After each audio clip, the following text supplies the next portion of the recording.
Islam has always empowered women. Always. It's just, I think, the patriarchal society and the community. I wouldn't blame Islam, I would blame the people for this. I always tell people, we cover our heads, not our brains. Wonderful. What a statement. Few days before her demise, she told me a few words which keep ringing in my ears. And she told me, बेटा जिंदगी भर मैंने अपनी पूरी जिंदगी बच्चे और husband के पीछे छोड़ दिया, अपने बारे में कभी नहीं सोचा, ये गलती तुम कभी मत करना. So tell me, how was your God? Did you see God through your journey? I saw God very closely. Allah had been with me throughout my journey. Allah has blessed you with such beautiful life. For a year or two, it's a hardship or a hurdle or an obstacle. I'm sure that is going to take you to a door which you've been waiting for. And cancer was that door for me to be able to come here and sit here right now.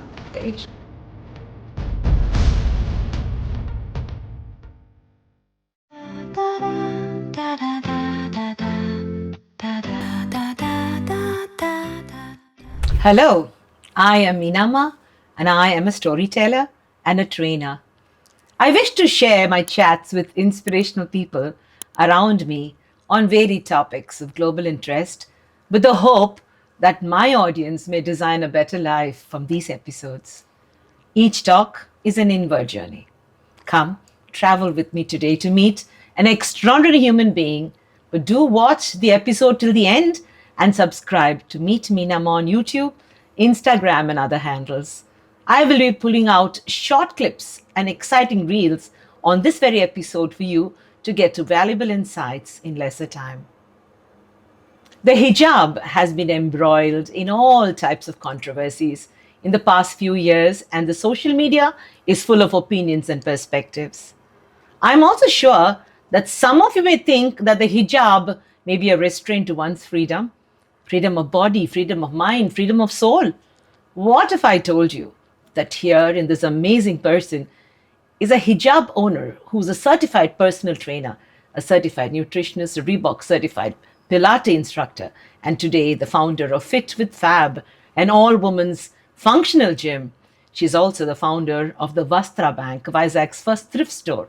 I'm proud to have with me in my studio Farzana Begum, a woman who is truly one who has overcome many professional and personal challenges in her life, surmounted obstacles, and found her calling in the world of fitness and nutrition. Stay tuned because fitness is right around the corner. Hi, Farzana. Hello, Meenamma. It's lovely to have you, and I've always been inspired by you, my dear friend. Thank you so much. Who is Farzana? Where did life start for you, my dear? Life started, I think, at the age of 36. That is a strong statement. At the age of 36. So was Farzana Begum born as she is at the age of 36? No, I think Farzana Begum then was different from Farzana Begum now. Tell us about how life began after you met the enemy called cancer. Before cancer, the journey of fitness started for me at the age of 36 because that's the time when I lost my mother. And I wish I knew how important health was, and I wish I could help her. The day, few days before her demise, she told me a few words which keep ringing in my ears. And she told me, बेटा जिंदगी भर मैंने अपनी पूरी जिंदगी बच्चे और husband के पीछे छोड़ दिया, अपने बारे में कभी नहीं सोचा, ये गलती तुम कभी मत करना. Sometimes you have to live for yourself also. Take care of yourself. That's it. And after a few days, she just left. I think that was like a wake-up call for me. And that was the time I decided that I couldn't do anything for my mother, but I think I need to help a lot of other mothers, sisters, and other women around me who know what fitness is, who know that they have to take care of themselves, but somewhere there's always a step down and a setback. We are always counted last. Very true. Very, very true. So that was like, I have to. And to bring a change, I have to be the change. So was your mother's last words your motivation? Yes. And what were you before that change came in your life? I was always into social welfare. I always wanted to work with women and child care. So I was working with an NGO in Bangalore. So for 12 years, I was in the department where I was rescuing girls, visiting remand houses, Oh. stopping child marriages, saw rape cases, a lot of vulnerability in the society. That was like, is this real? Uh-huh. And I think that was my first stepping stone. Ki I had to face, this is where I need to start with. And I started educating the girls because the girls came from different backgrounds.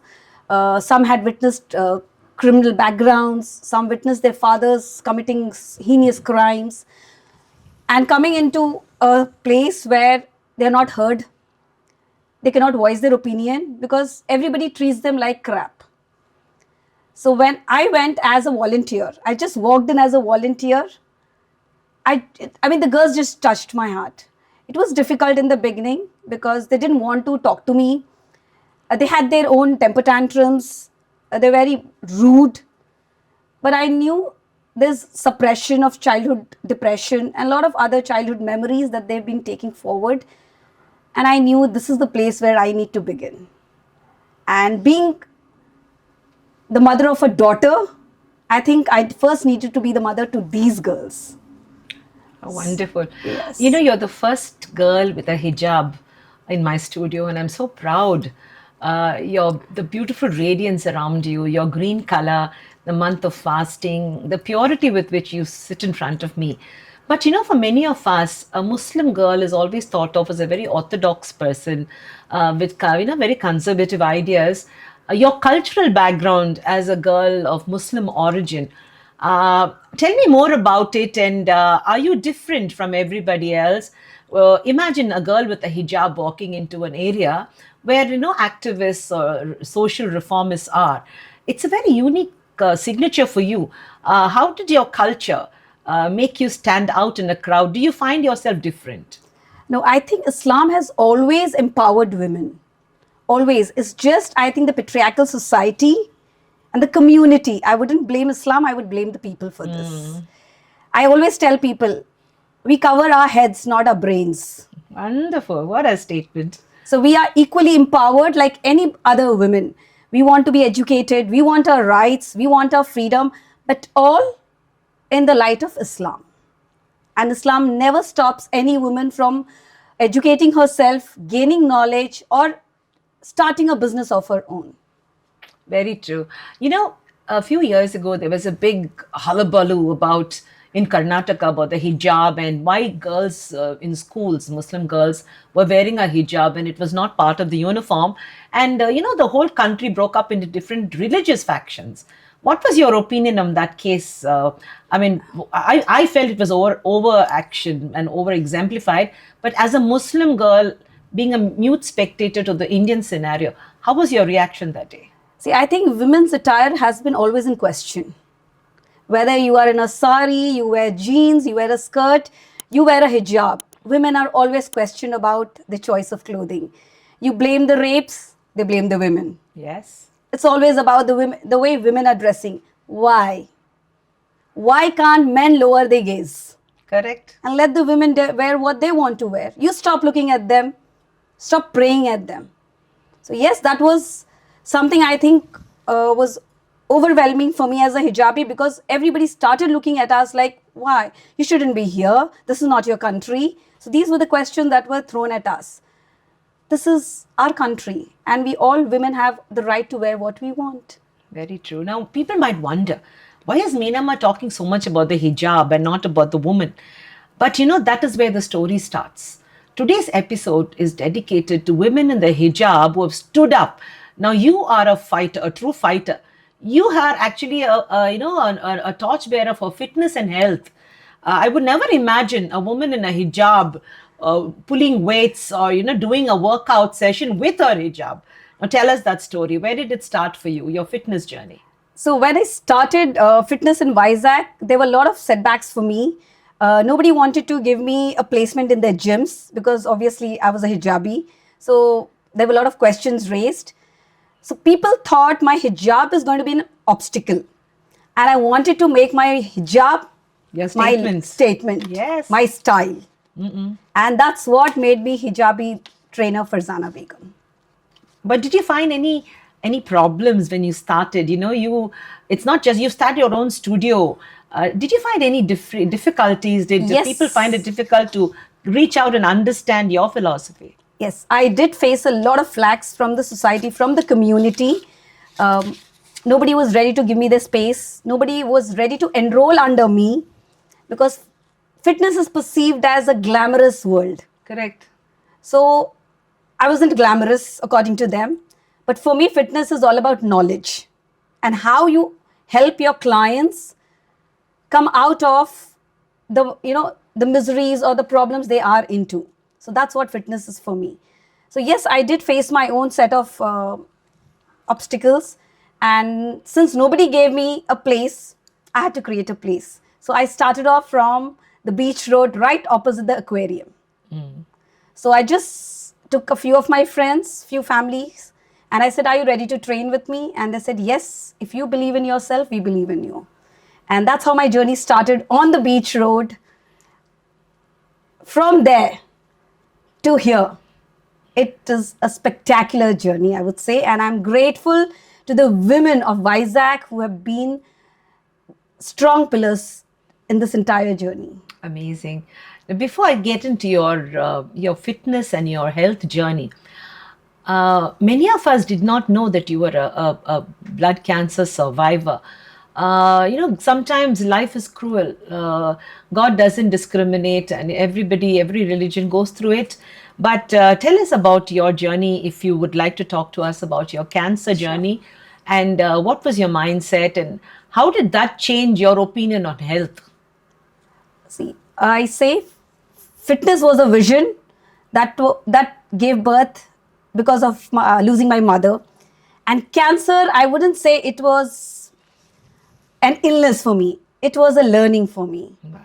It was a learning. Yes, when you hear the term cancer, uh, you're just shaken up. Your family is shaken up. You are shaken up. You're not sure about tomorrow. But I knew, because God gives us toughest battles to his strongest people. True. So just said that to myself. If God has given you this illness, he's going to definitely make a way out. And you have to fight this. Fight it for yourself, fight it for the two daughters that you have, and of course for the dream that is yet to give birth to. So it was challenging, but I think I was confident that I'm going to fight it no matter what, whether I make it or not. I'm going to fight with full spirit.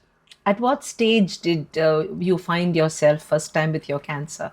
It was stage 2. Okay. And it was any other normal day. I was training my clients, and I had a slight pain on the shoulder, which is like maybe you feel you lifted heavy, so you know that shoulder pain. Absolutely healthy. I call myself healthy, fit, taking care of my clients. It was just the shoulder pain which gave me a little jerk, this is not normal. And that normal obviously turned out to be a blood cancer. So that's what the first thing that I was shaken up, like, acha. So cancer doesn't have to always be where you are, you become very weak, or, you look sick, or it can happen to anybody. Anybody. I mean, you love life, but life always has something else for you in store. Yes. So tell me, how was your God? Did you see God through your journey? Were you able to relate? Did your religion make you understand the tenets of a God? I think I saw God very closely. Allah had been with me throughout my journey, and my faith and my spiritual faith, whatever you say it, I think it was that helped me race through this journey, because I believe there's certain verses in the Quran, and we call Hadith, which is the book of our beloved Prophet, where you have a lot of actions and words which he has quoted for us, so that we follow it. So he has blessed you. Allah has blessed you with such beautiful life, 36 years of beautiful life. If a year or two is hard, it's a hardship or a hurdle or an obstacle, I'm sure that is going to take you to a door which you've been waiting for. And cancer was that door for me to be able to come here and sit here right now. Very true, very true. Actually, Islam is a very powerful religion. like all the other religions in the world. And it's just that it's not about religion, it's not about God, it's about the power inside. Each one of us is a God. But tell us about your fitness regime. What do you do? How does your day start? How do you plan to, advocate fitness as a part of life? See, my day starts at 3:34 in the morning. So the day starts with spending 45 minutes in my namaz. Wonderful. So my namaz, then I read the Quran every day, and I read small verses which gives me that spirit and that energy. So more than the food, it's the faith and the spiritual belief that I have. That what starts my day with. And then of course, I have my first training session. Come back home after an hour, drop my kids to school. That's the mom's duty. Again, have a session, rush to the session, take the session, come back home, have my breakfast. And that 45 minutes is my me time, which I would not like to share it with anybody else. What do you do at that time? I have my breakfast, I admire the nature, I listen to something nice and beautiful. So it's all about positivity for me. Wonderful. Tell me, I think fitness is the buzzword today. Especially post COVID, everybody wanted to be fit and fab because people saw death very closely. For you, fitness has been a way of life. How do you? There are so many myths, with fitness. Whether it's about a diet or a fat diet, or whether it's exercise, there are a lot of questions. People feel that women getting into fitness have to be different. If you lift weights, it's part of your regimen. So they say that women should not lift weights because they get muscles and they look like men. It's a man's thing to do. But you just you're the harbinger of good times for women. You teach us how to lift weights. So what are all the myths that you faced when you started your journey and when you wanted to teach? And how did you bust these myths? Yes, I think weight training and women have always been at crossroads. And women tell you, if you start lifting weights, you start looking like a man. But I don't know from where did that concept start from. I can name so many weightlifters who are as feminine as anybody else, Yes. in spite of lifting weights. They don't realize that strength training will only help you age gracefully. Gracefully. So the aches and pains, as an Indian, we associate aging with medications. But as a fitness coach, I would want to associate aging with fitness. So every woman should, be it weekly, twice or thrice, I think should take up weight training, and you will still look beautiful and feminine. Why did you insist that you should have only an all women's training session or training center? It's for women. I mean, we feel very good coming there because a lot of privacy. But why did it strike you that you should do it only for women? I think men can train anywhere. Okay, they're comfortable. And not all women are comfortable. They would like to train, but the family restricts them because it's a mixed gender gym and family background. And I wanted to help the women of my community to come out, take care of their health, know a lot about fitness, that you don't have to be in the elite class or, enroll into a very expensive gym to maintain a healthy lifestyle. You can do it from anywhere. You can start small also. So I wanted to create a space for women, a safe space, a space where you can laugh, you can just be yourself.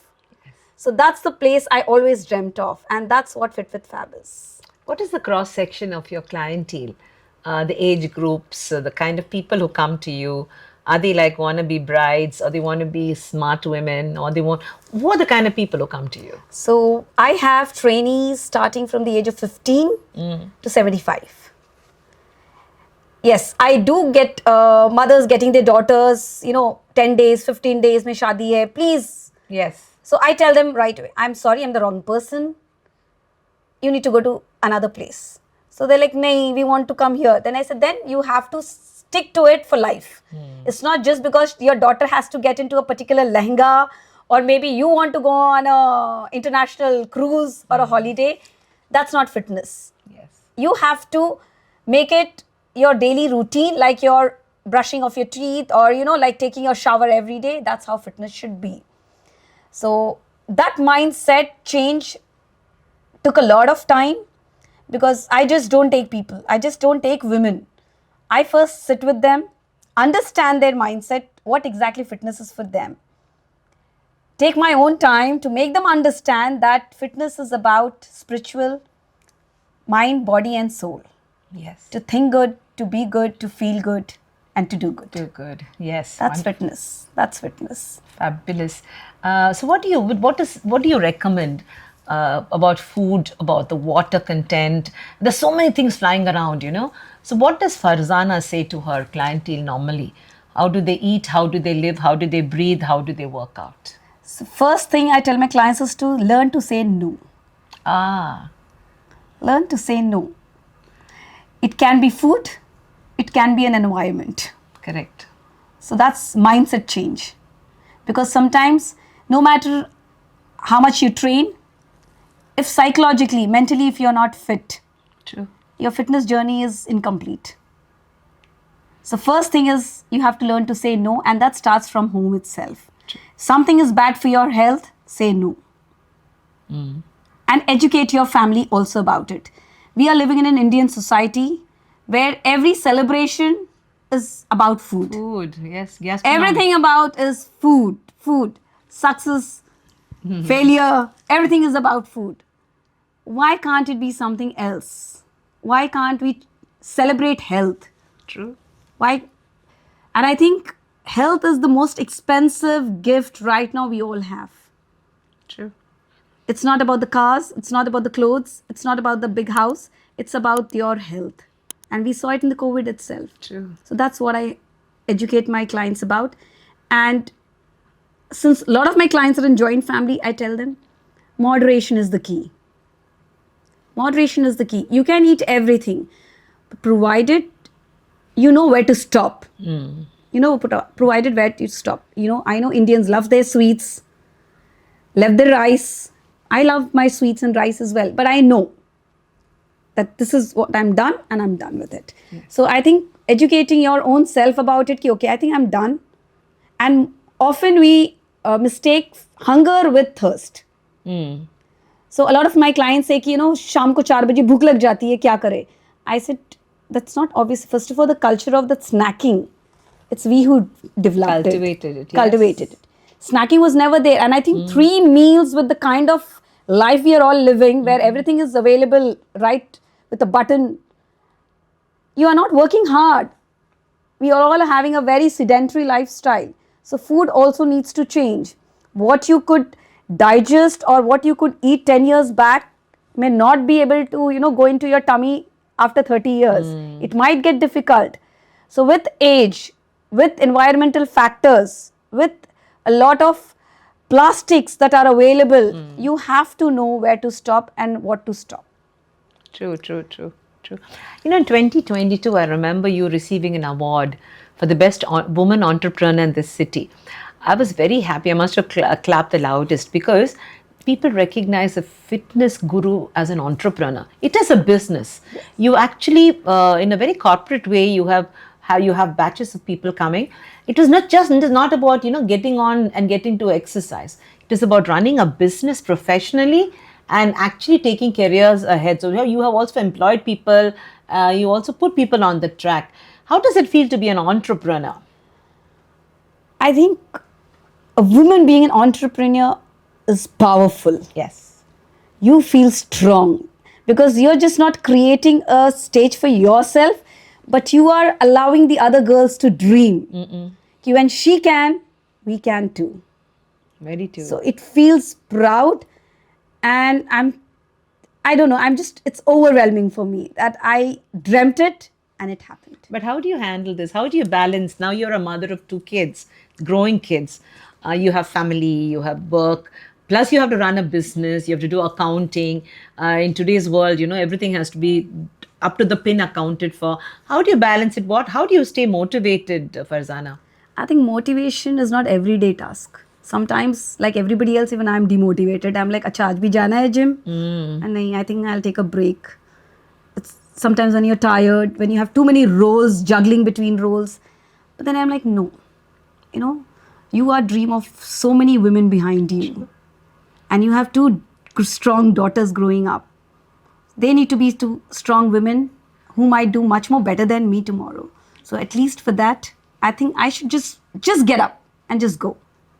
Tell us about your family life.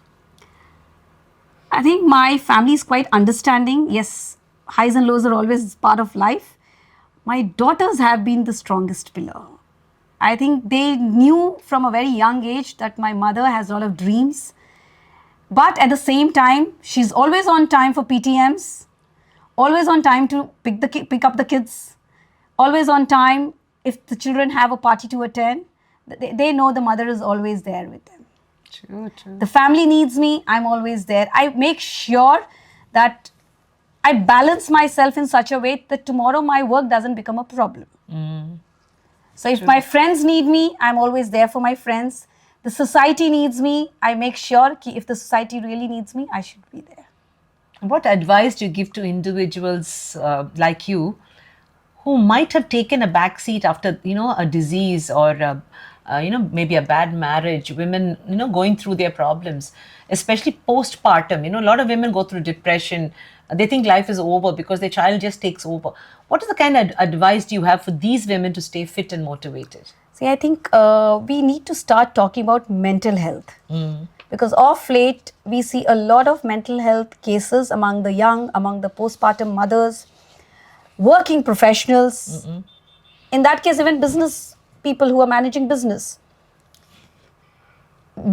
I think over the time, mental health has not been spoken about. So first thing we have to do is every challenge, every obstacle should be looked at a door that's opening for you. And it's not going to stay there forever. It's temporary. Today or tomorrow, the problems will definitely come down. Yes. So why? When you can laugh over the same joke, then just stop crying over the same thing. Keep laughing from yeah, the just beginning. keep laughing. Absolutely. What's the kind of support you get from your community? Was there any eyelids raised when you started what you did? Did people say, "Hamari beti kyun aise kar rahi hai?" And ippudu elagundi? How do people say? How do they look at you today? When I started, yes, I had a lot of questions from my community. The first question was, isn't your husband supporting financially? You come from a well-to-do family. Is this necessary? Why can't you just stay back at home, take care of your kids? Why are you doing this? But I knew why I was doing this. So I don't think you always need to answer people. When you know what's your goal and what's your vision in life, you don't stand questionable or answerable to anybody. But now that you say it, after so many years, I see you leading the tribe. The other day at the Pink Saki Sari Walk, you were the brand ambassador. You were unanimously chosen, not just because you're a cancer survivor and warrior, but because you're a woman of eminence, and the whole city made you stand in front and followed you. How did it feel at that time? I mean, more than me, I think the women from my family who came that day, they had tears. They were like, you set an example that nothing can be impossible if you strive to reach that goal. And you did that. And all the questions that were raised on you, you shut everybody out.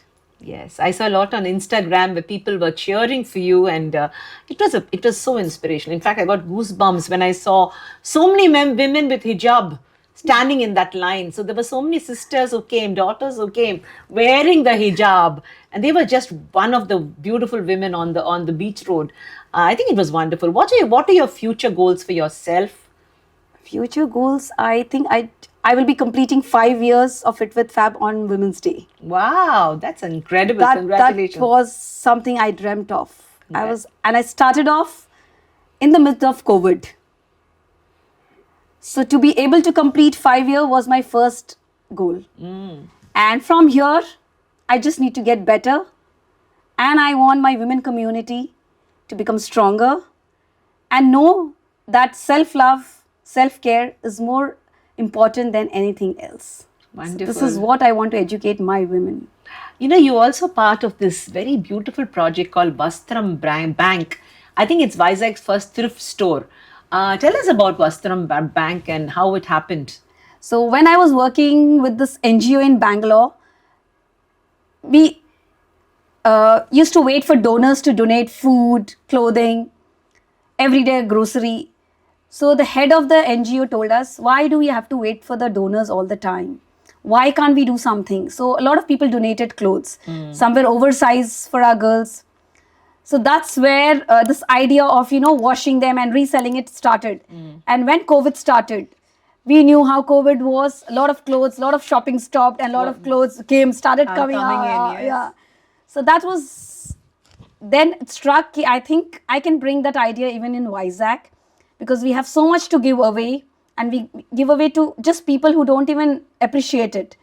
So why not make it available at a very reasonable price to the underprivileged, so that even their dreams of wearing something unique and beautiful is fulfilled. And how's it going? How's the thrift store doing? It's doing well. It's doing well. So people who have that extra things to give away can contact Yes. you Yes. for the thrift store and do their bit for society. Yes. Tell me something.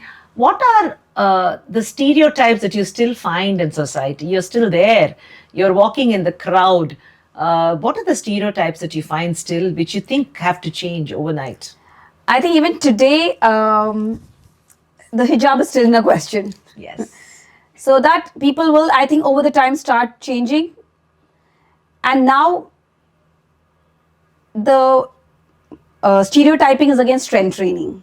So I encourage women, and I encourage the male members of the family, instead of, I know women love gifts, but sometimes please give them some gym membership also. Yes, maybe a Or mammogram. yes, mammogram, a pap smear. Yes.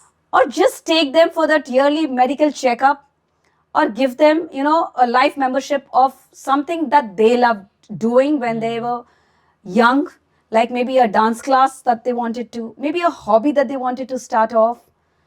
Like, I have a lot of trainees who have started doing their home businesses after joining me. Wonderful. They said this was a dream which we just suppressed it because we thought we will not be able to do it. But you made us believe that you can do it from home also. Yes, Farzana. So a lot of women have started their dream businesses from home. Wonderful. Farzana, in ending this beautiful session, it's difficult to close on such a beautiful person like you because the questions are deep when I speak to you. What would you like the city, the world to know about women, the fight that Muslim women are having in this country, and how, as a survivor of a normally fatal disease, how we can stay cheerful? So as a woman, I think I would request the city. First thing is, when people ask, "Auraton ko chahiye hi kya?" we need a little love, a lot of respect, and a little care. This is all what we need. Whether you are a cancer survivor, cancer fighting with cancer, or just any woman, these are the just three things that we need. And that will make any woman's journey beautiful and easy. Thank you, Farzana. So, for all our viewers out there, you are seeing Fit with Farzana Begum. And the uniqueness of that cloth around her head is the strength that she brings to the table. Nobody is too small, no dream is too big. And Farzana has shown us in her simple ways, staying fit is the only big dream that you and I have to achieve. It's a great honor for me, Nama, to have Farzana with us. Thank you so much. Farzana, I thank you so much and pray to your Lord, the God, that He keeps you fit so that generations of women will stand tall, fit, and fab. Thank you so much. Thank you so much. Thank you. Can I have a signature on this so that I can show people that one day beautiful Farzana was with me?